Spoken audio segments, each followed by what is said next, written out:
I spent over $50,000 in a year to help my parents, but in the end, I realized that money couldn't buy their love. Every week, I gritted my teeth and sent $1,000, convincing myself that I was doing the right thing, that family is supposed to help each other. But no matter how hard I tried, it was never enough. They always had another name to praise, another person to favor. That person was Emily. Emily, my younger sister, never had to worry about money for even a single day in her life. She didn't have to do anything except marry a wealthy man, and just like that, she suddenly became the family's pride and joy.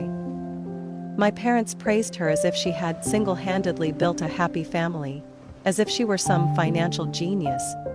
When in reality, Emily had never earned a single penny on her own, and me, I worked myself to exhaustion, drained every last cent I had, only to be treated like a walking ape.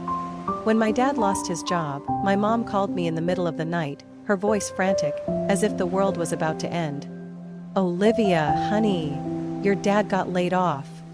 We don't know what to do anymore. The house, the bills, the electricity, the water, everything is piling up. If no one helps, we might have to sell the house." I sat there, gripping my phone, my heart pounding. I didn't have much money. I had rent to pay, insurance, my car, and student loans still hanging over my head. But how could I say no when my mother was crying on the other end of the line? "Mom, I'll send you the money. I won't let you lose the house." The very next day, the first $1,000 vanished from my account. At first, I thought I was doing the right thing. Helping family is the right thing to do, isn't it? But then, it became a bottomless pit. Every week, I would get messages from my mom. "Olivia, things are a little tight this week. Can you send a bit more?" "Olivia, the electricity bill is really high this month. Can you help?" "Olivia, sweetheart, we promise we'll pay you back. We just need a little help." And just like that, every penny I earned poured into that bottomless pit. While I cut back on my spending, skipped my morning coffees, and didn't dare buy myself a new pair of shoes, Emily continued living lavishly in her husband's mansion. Every time I visited home, I had to listen to my mom endlessly praise her. "Do you see how smart Emily is? She married the right man, no worries in life. Olivia, why don't you learn from your sister? Stop overworking yourself and find a good man to marry." I clenched my fists, swallowing the lump of anger rising in my throat. I didn't need anyone to provide for me. I stood on my own 2 feet. I had done everything I could to help my parents, and yet, they still didn't see me as something to be proud of? Things got worse when I started noticing strange signs. One day I got a message from my mom, complaining that they didn't have enough money to buy medicine. Without thinking twice, I sent them another $200. But just 2 days later, I was scrolling through Instagram and saw Emily's latest post. A picture with my parents. On a yacht. A luxury yacht. My heart pounded. I opened the photo, staring at their beaming faces. They were laughing, raising champagne glasses on the deck, while I, the one who had been sending them every hard-earned dollar, was stressing over my own bills. My mom had just told me they couldn't afford medicine, yet less than 48 hours later they were on a fancy yacht? A cold rage swelled inside me. Maybe I had been a fool all along. I stared at my phone screen. My parents, the same people who had been crying on the phone last week, telling me they couldn't afford basic necessities, were now standing on a yacht, holding champagne, smiling under the sun. And worst of all, Emily was there too. She was posing in a designer dress, her arm wrapped affectionately around my mother's shoulder, as if we were one big happy equal family. But in reality, I had drained myself financially to support them, while she hadn't spent a single cent and was still enjoying a life of luxury. I lowered my phone, trying to steady my breathing. I needed to get to the bottom of this. I couldn't turn a blind eye any longer. That evening, I called my mom. "Mom, I'm planning a small dinner at my place this week, just family. Are you and Dad free?" My mother's voice was hesitant. "Oh, Olivia, I don't know. Your father and I aren't feeling well. We've been exhausted all week, aching all over." I froze. "Not feeling well?" They had just been on a yacht trip with Emily, and now they were claiming they had been exhausted all week? Anger flared inside me, but I kept my voice calm. Then I'll stop by, bring some food and medicine for you. My mother quickly responded, her tone slightly tense. No, don't come. I don't want you to catch anything. If you want to help, just send me a little money for medicine. I bit my lip. Money again. It was always about money. How much? I asked, pretending not to suspect anything. Just around $300. Once we're feeling better, we'll come visit you. I nodded, even though she couldn't see me. All right, I'll send it right away. I ended the call, but instead of transferring the money, I grabbed my car keys. I needed the truth from them. I didn't go straight to my parents' house. I needed confirmation first. I drove to Mr. Harrison's house, the neighbor who lived right next door to my parents. He was a retired teacher who spent his afternoons tending to his garden. I parked in front of his house and walked up to the gate. Hi, Mr. Harrison. How have my parents been lately? I asked casually, trying to keep my emotions in check. Mr. Harrison looked up, resting both hands on his cane as he squinted at me. Oh, they just got back yesterday. Seemed like they had a great time. My stomach clenched. Just got back. I tried to sound nonchalant. I thought they had been home all week. Mr. Harrison chuckled. Oh no, they were on a trip with Emily and her husband. I think they went to Florida? A few days ago, they even asked me to feed their fish while they were gone. It felt like a bucket of ice water had been dumped over my head. They had lied. Not only had they tricked me into sending them money, but they had also ignored my calls the entire trip. I forced a stiff smile. Thanks, Mr. Harrison, I have to go now. I turned on my heels and walked away, my heart pounding in my chest. Enough. I wasn't going to let this slide. The next morning, I drove straight to my parents' house. Their car was parked in the driveway. From the outside, everything looked the same. Just an ordinary, quiet house with no signs of luxury. But I knew the truth. I knocked on the door. My mother opened it, her eyes lighting up when she saw me. Olivia, I wasn't expecting you. Why didn't you call first so I could prepare? I stared at her, nausea rising in my throat at the falseness in her voice. I just wanted to check on you and Dad. I stepped inside. The house was spotless. Too spotless, like they had just come back from a vacation. Which, of course, they had. I glanced around. On the dining table, a few suitcases were still unpacked. A wide-brimmed hat rested carelessly on a chair, the exact same one Emily had worn in her Instagram photo. I turned back to my mother. So, how was the trip, Mom? The smile on her face stiffened. What trip?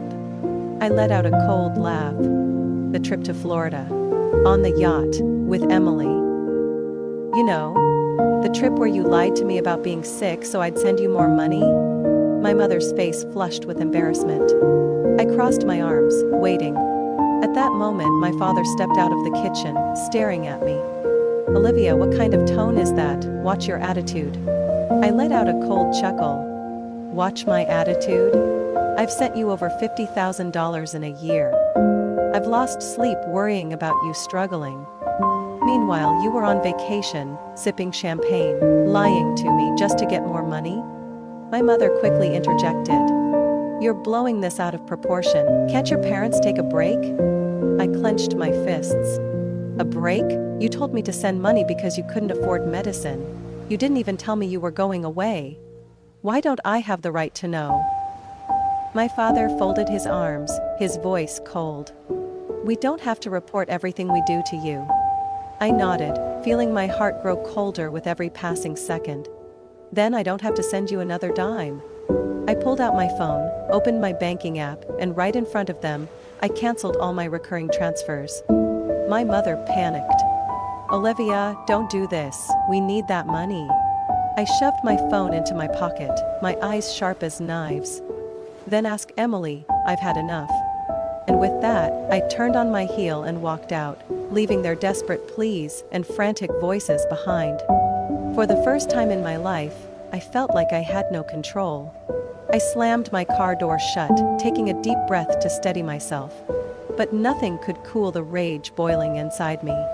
My parents had deceived me. Not only had they lied about needing money, but they had shamelessly enjoyed a luxurious life using the very money I had worked myself to the bone to earn. And now, when caught, they were playing the victims.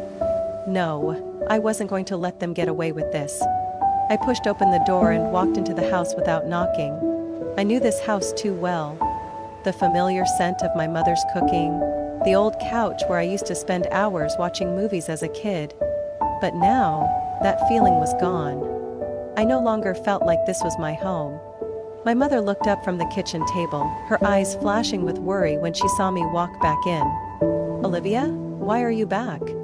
I strode straight into the living room, my voice ice cold. "You lied to me." She quickly looked away, but I didn't let her escape.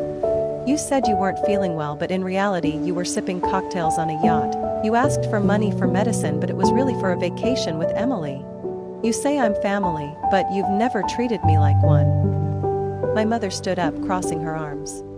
"You're overreacting, Olivia. It was just a short trip. I don't understand why you're so angry." I let out a bitter laugh. "You don't understand? Fine, let me spell it out for you." I pulled out my phone, opened my banking app, and scrolled through my list of transactions. "For the past year, I've sent you over $50,000. You told me you were struggling, that I was your only hope. Meanwhile, Emily, the daughter you worship, hasn't given you a single penny. And now? You're telling me I'm overreacting?" My father stepped out of the bedroom, his voice deep and cold. "Olivia, don't talk to your mother like that." I turned to him, my voice sharp as a blade. "And how exactly should I talk to her? Should I stay silent and keep sending money without question? Should I pretend nothing happened?" My father folded his arms, his face unreadable. "We don't have to explain every dollar we spend to you." A bitter smirk crept onto my lips. "Then I don't have to keep funding you either." The room fell so silent I could hear the clock ticking on the wall. My mother's face went pale. "Olivia, you can't do this." I held up my phone, scrolled to my automatic transfers, and canceled every single one. Right in front of them. "I can't?" "Watch me." One tap. Every dollar they had been expecting from me, gone. My father gritted his teeth, his eyes dark with frustration. "You're being selfish. You're just mad that we didn't invite you on the trip, aren't you? This is just jealousy over Emily." I froze. A fire erupted in my chest. I took a step closer, looking him dead in the eye. "Jealousy?" I let out a hollow, icy laugh. "Do you have any idea how hard I worked for that money? While you were vacationing, I was working overtime. While you were praising Emily, I was giving up so much to help you. And after everything, you tell me I'm just jealous?" My mother cut in. "You're being too sensitive, Olivia. We just wanted to have a little fun. Why do you have to make this such a big deal?" I took a deep breath. "Because you turned me into an 18." No one said a word. I clenched my fists, trying to steady my voice. "You need someone to take care of you? Fine. Emily is perfect. Isn't she? Let her do it."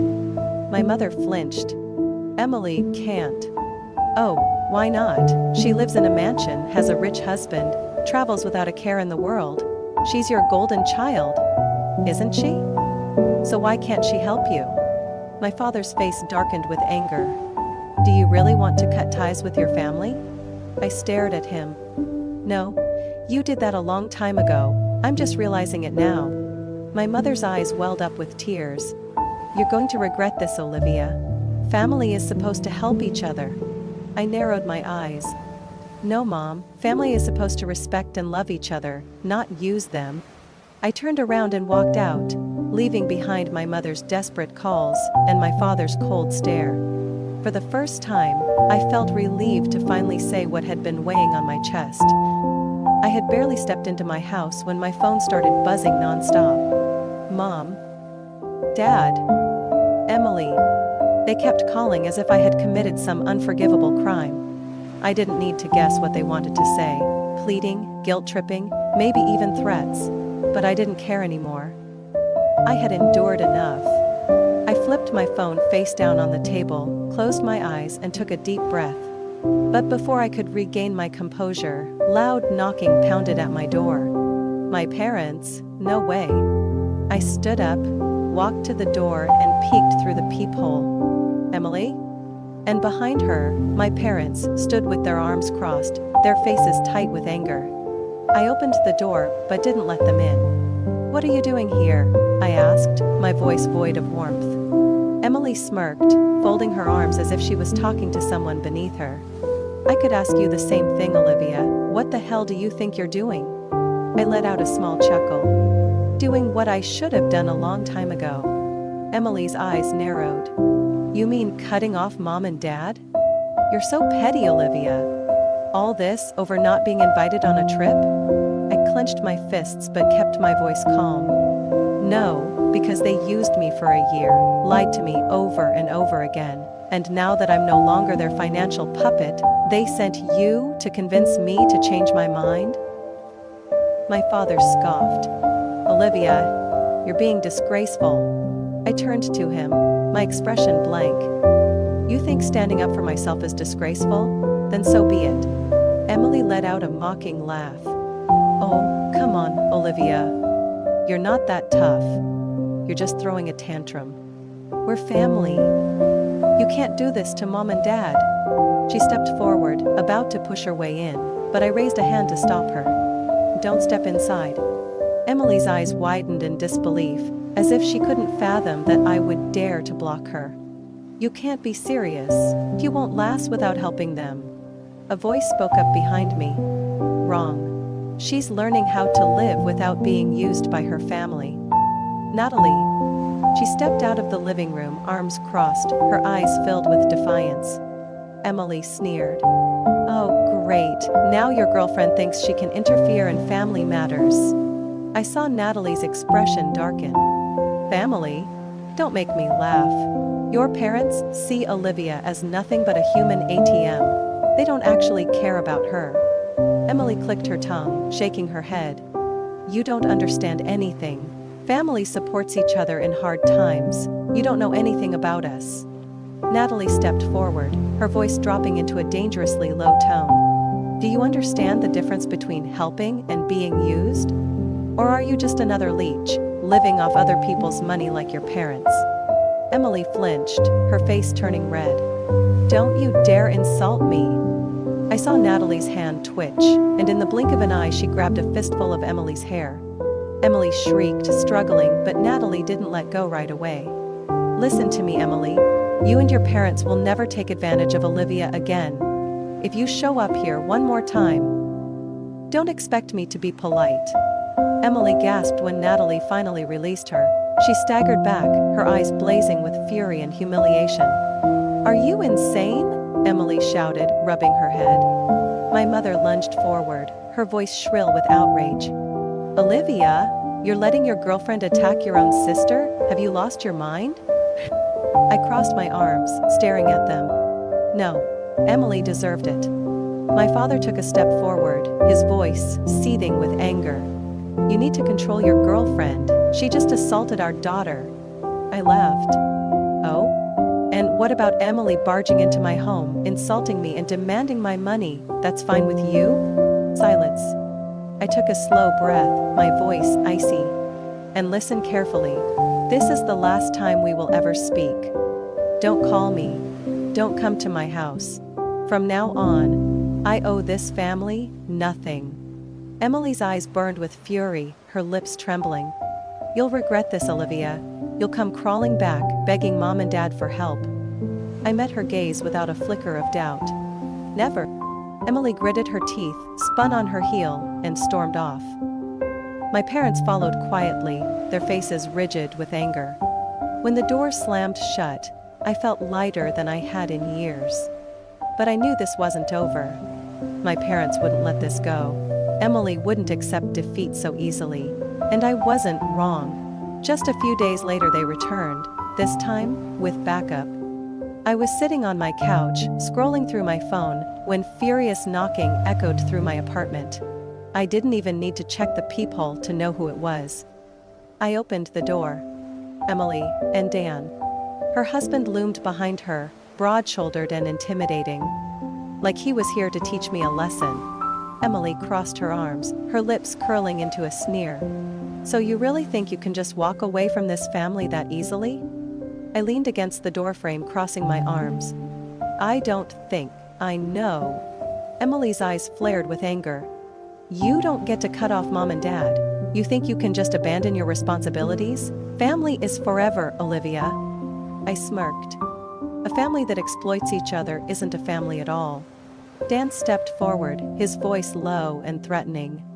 You should rethink this, Olivia. I stared straight at him, unflinching. Oh yeah? And what if I don't? His lips curled into a smug grin. Then I'll make you regret it. Natalie stepped out from behind me, standing right by my side, her eyes razor sharp. Oh? And how exactly are you planning to do that? Hit a woman? Pathetic. Dan scoffed, but I saw his fists clench. He took another step forward, but I didn't give him the chance. I struck first. My fist connected with his jaw, sending him staggering back. Emily shrieked. Olivia, are you crazy? Dan stumbled, his eyes wide with shock. But I wasn't done. My second punch slammed into his gut, knocking the wind out of him. He doubled over, coughing, clutching his stomach, his face contorted in pain. Emily rushed forward, grabbing him, her eyes burning with hatred. You just made a huge mistake. I exhaled sharply, my fists still clenched. No. You made a mistake thinking I was still your family's puppet. Emily bared her teeth, looking like a cornered animal. All right, Olivia. If you want war, we'll have war. I let out a cold, amused laugh. No, Emily, you've already lost, you just don't realize it yet. She hauled Dan up, the two of them stumbling away from my porch. I watched them disappear into the night. I wasn't afraid. They were losing control and they knew it. 1 week later, I thought it was over. But then, I got a call from Mr. Martin, my parents' neighbor. Olivia, got a minute? There's something you might want to hear. I gripped my phone, sensing something was off. Yes, of course, what is it? Mr. Martin chuckled lightly. Well, last night, your parents had a nasty argument. The whole neighborhood could hear it. I frowned. What were they fighting about? You and Emily. I sat up straight. Emily? What happened? Mr. Martin lowered his voice, as if someone might overhear. They demanded she start supporting them financially since you cut them off, but she refused. I was silent. You know what, Olivia? She yelled at them, saying she wasn't a bank and that your parents should take responsibility for their own lives instead of leeching off their children. I laughed. Sounds familiar, doesn't it? Mr. Martin chuckled. Sure does. I guess she enjoyed the luxury, but she didn't want the burden you carried. She stormed out that night after tearing them apart. I let out a long breath. It was over. My parents lost both their children in the span of a week. No more Olivia to provide for them. No more Emily to cling to. Just the two of them, sitting in an empty house, realizing they had destroyed everything with their own hands.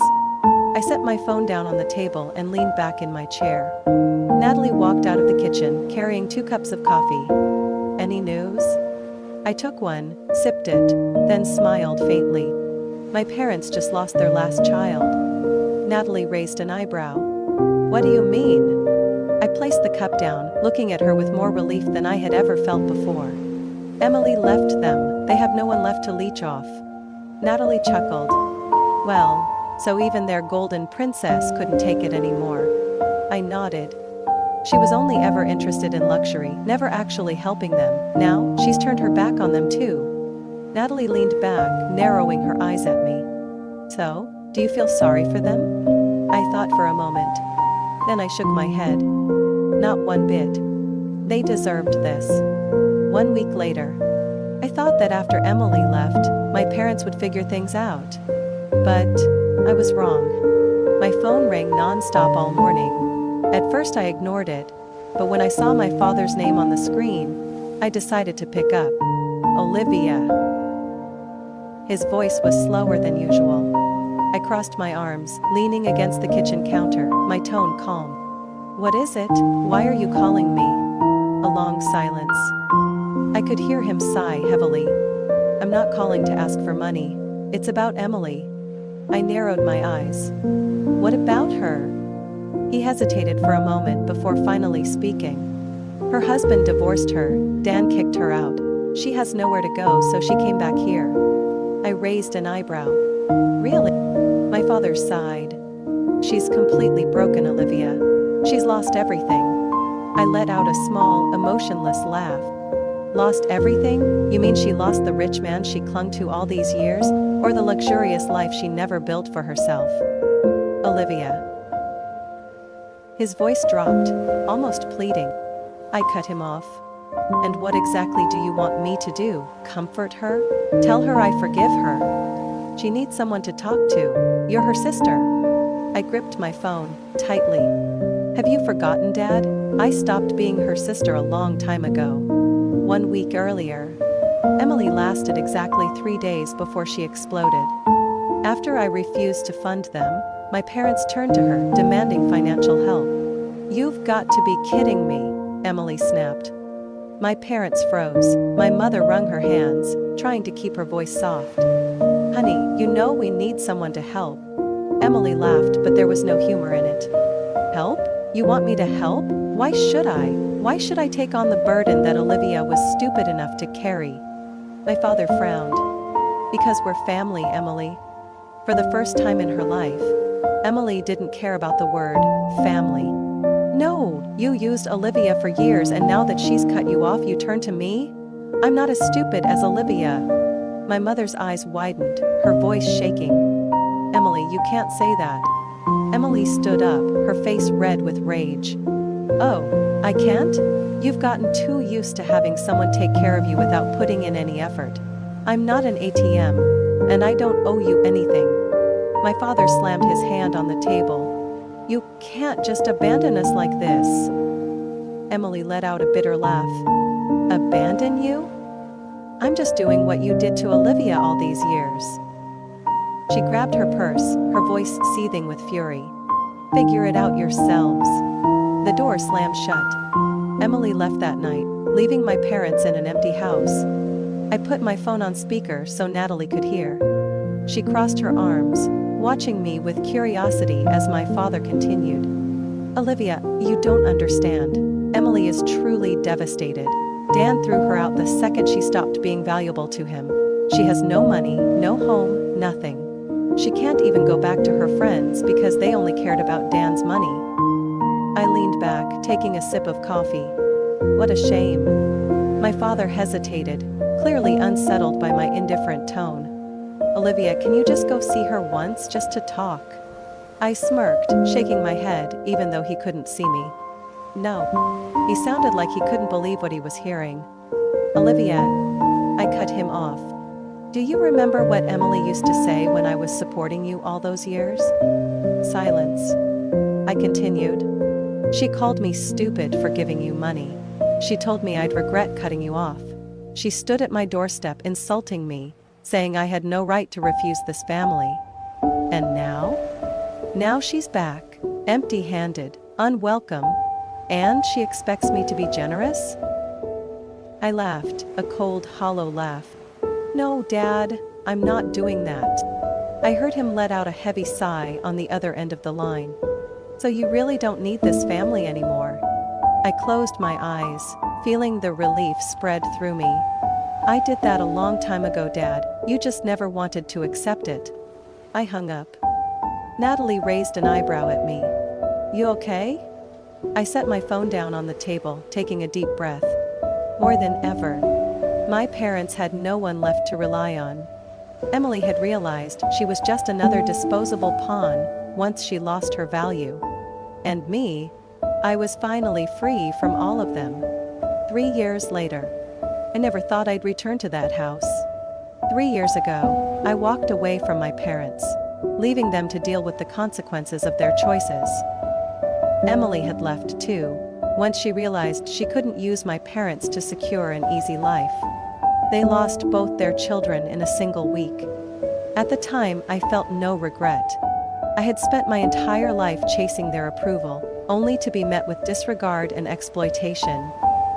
But over the years, I came to understand something. They weren't entirely evil, they were just lost. And now, after all these years, I stood before that old door, wondering if it was ever truly a place I could call home. I knocked. The door opened and my mother appeared. She stared at me, her eyes widening in disbelief. "Olivia?" I swallowed the lump in my throat. "Hi, Mom." Before I could react, she lunged forward, wrapping her arms around me as if afraid I'd disappear. I heard her sobbing against my shoulder. "I'm sorry. I'm so sorry." I stood still for a moment, then gently hugged her back. "I know." My father stepped out from the living room. His hair had turned grayer than I remembered. When he saw me, he froze, then took a deep breath and walked forward. "Olivia." I looked at him, and for the first time in years, I didn't see anger or stubborn pride in his eyes. Only regret. "I'm sorry." 3 words. The ones I had waited for all these years. I smiled softly. "I know, Dad." We sat down in the living room, where I once had happy memories before everything fell apart. There was no blame, no resentment, just a family trying to mend the past. After a while, I hesitated before asking, "Where's Emily?" My mother gave a small, sad smile. "She's changed a lot. After losing everything, she realized she couldn't rely on others forever. She picked herself up, found a job, and learned how to stand on her own." I was surprised. "Really?" My mother nodded. "She's always wanted to talk to you but was too afraid. She thought you'd never forgive her." I sighed, then pulled out my phone. "I'll call her." My mother smiled, tears streaming down her face. "Thank you, Olivia." The phone rang a few times before Emily's voice came through. "Hello?" I took a deep breath. "Emily, it's me." A long silence. Then, I heard a shaky breath on the other end. You're really calling me?" I smiled. "Yes. We need to talk." 3 years of distance, of wounds, of misunderstandings. But in the end, we found our way back to each other. Family isn't perfect. But if everyone is willing to change, they can still find their way home. Olivia's story is a powerful reminder about setting boundaries and self-worth. Sometimes, the people we love most are the ones who exploit us the most, hiding their manipulation under the label of family. But no one is obligated to sacrifice themselves unconditionally, especially when that sacrifice is taken for granted. Olivia spent years learning that kindness should never be taken advantage of, and cutting off toxic relationships isn't selfish, it's the only way to protect oneself. Yet, the greatest happiness came when Olivia chose to forgive and return, giving her family a second chance. What do you think of Olivia's story? If you were in her situation, would you continue to help cut ties to protect yourself? Share your thoughts in the comments. Don't forget to follow the channel for more real-life emotional stories about family and life.